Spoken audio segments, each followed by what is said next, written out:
நாராயணன் கூட நிற்காத, வந்தால் நாராயண் கூட தான் வரணும். குரு சொல்லி எனக்கு பிடித்த கதையில் 100ல் இன்னைக்கு முதல் கதை தான் பார்க்க போகிறோம். கதைக்குள்ளே போகலாமா?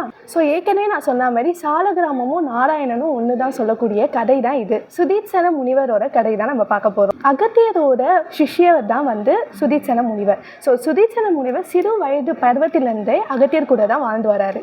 அகத்தியர் ஒரு கையிலே வச்சுக்கூடிய பொருள் தான் ஒரு பெட்டி, அதுக்குள்ள சாலக்கிராமம். அதை எப்பவுமே எங்கே போனாலும் அவர் எடுத்துன்னு போவார். ஆனால் அந்த இதில் ஒரு வெளியூருக்கு போகிற மாதிரியும் அதை தன் சிஷ்யக்கிட்ட சுதீட்சண முனிவர்கிட்ட கொடுத்துட்டு டெய்லி நீ அபிஷேகம் பண்ணணும்னு சொல்லிட்டு வெளியூருக்கு கிளம்புறாரு. ஸோ அந்த நேரத்தில் சுதீட்சண முனிவர் ஒரு நாள் மட்டும் அபிஷேகம் பண்ணி பூ சாத்தி நெய்வேத்தியம்லாம் பண்ணி வச்சார்.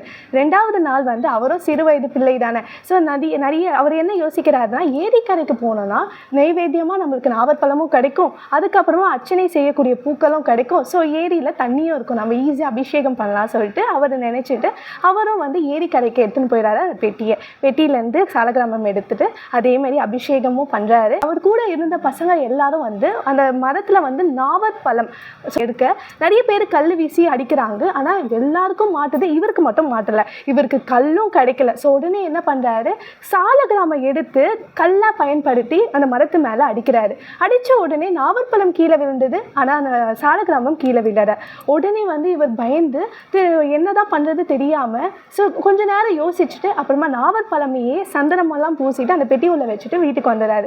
அவர் கெட்ட நேரமா என்ன தெரியல, அந்த நாளே அகத்தியரும் வந்துடுறாரு வெளியூர்லேருந்து. ஸோ வந்துட்டு என்னோட பெட்டி எங்கப்பா கேட்கும்போது, பெட்டியில் சாலக்கிராமம் பல்லா நாவற்பழம் தான் இருக்குது, அதுவும் சந்தனம் பூசி இருக்குது. அதை பார்த்த உடனே என்ன கொழு கொழுன்னு இருக்குது, இப்படி இருக்காதே சாலக்கிராமம் சொல்ல, இல்லை இது சாலக்கிராமம் தான் ஐயா, நான் அபிஷேகம் பண்ணி அது கொழு கொழுன்னு ஆயிடுச்சுன்னு சொல்லிட்டு போய் சொல்கிறாரு.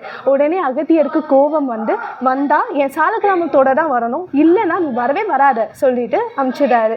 ஸோ இவரும் என்ன பண்ணுறாரு, அகத்தியரை விட்டு வெகு தூரம் போயிட்டு ரொம்ப வருஷம் தவம் இருந்து வருடம் பிறகு ராமர் வனவாசம் வராரு அந்த வழியில். அப்போது சுதீட்சண முனிவர் ராமரை பார்க்க ராமர் ராமர்கிட்ட உடனே ஆசீர்வாதம் வாங்கி ராமரை பிடித்து நம்ம அகத்தியர்கிட்ட கூட்டுன்னு வராரு.